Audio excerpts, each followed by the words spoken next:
नजर आने की दिलचस्प और अजीब खबरों पर। कैलिफोर्निया की एक सर्फर ने 108 फुट ऊंची लहर पर सर्फ करके मुमकिन तौर पर आलमी रिकॉर्ड कायम कर लिया।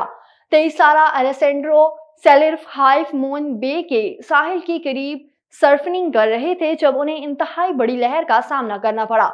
सेलेब्रर ने बताया है कि मैं सर्फ बोर्ड पर शदीद 30, 40, 50 मील फी घंटा की रफ्तार से जा रहा था तो एक लंबी लहर आई जो बहुत ज्यादा पानी जमा कर रही थी।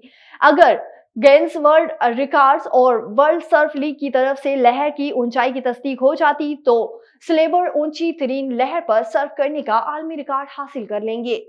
और दुनिया में दौलत हमेशा असर सोख का एक पैमाना रही है। तारीख की कुछ ताकतवर तरीन लोगों ने इतनी दौलत जमा की कि उसका आज तक तस्वुर भी मुमकिन नहीं।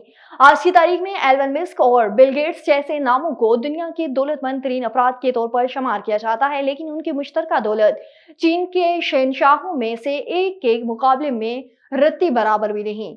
मलका वू के नाम से मशहूर वजीरान न सिर्फ चीन की पहली और वाहिद शहनशाह ही नहीं थी, बल्कि अब तक की सबसे अमीर तरीन हाथों में थी।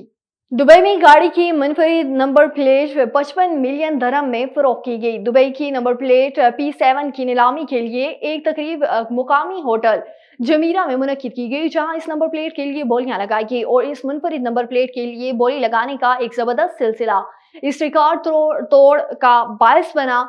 दुबई की नंबर प्लेट P7 को 55 मिलियन दरहम में नीलाम किया गया, जबकि इससे कबल भी UAE की नंबर प्लेट्स काफी महंगे दामों फरोख्त होती रही। दिलचस्प और अजीब खबरों से फिलहाल इतना ही।